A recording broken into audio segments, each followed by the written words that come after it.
Automatic Predicator command. To predicate the pipe diameter, we are going to use AutoCAD program command called Automatic Predicator. This command can be called through AutoCAD menu or by toolbar or by command prompt.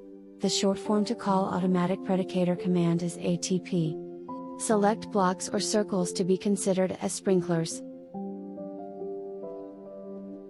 After sprinkler type had been selected, press Enter and select the lines for diameter to be predicated with associated sprinklers and text.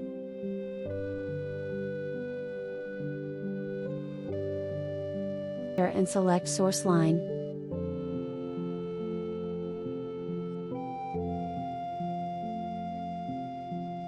After all successful selection, Automatic Predicator tab will be opened.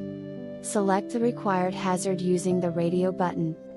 Depend upon the hazard, the relationship between diameter and number of sprinklers will differ. Using this button, we can view the relationship between diameter and number of sprinklers for the hazard selected and change if required. Diameter of the pipeline will be identified to the user, using color of the pipe.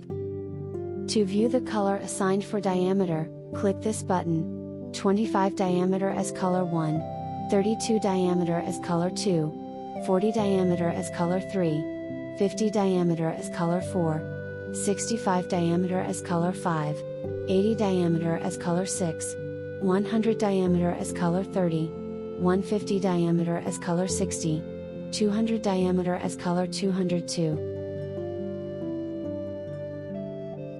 We can also assign text in pipeline if required.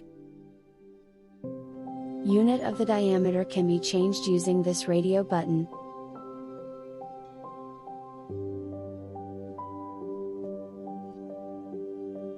If required, pipe length can be added.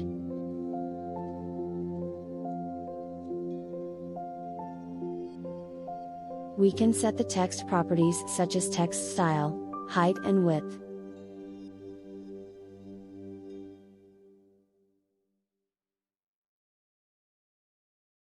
Now we had automatically predicated the diameter of pipe lines. Diameter of the pipe can be studied using color of the pipe.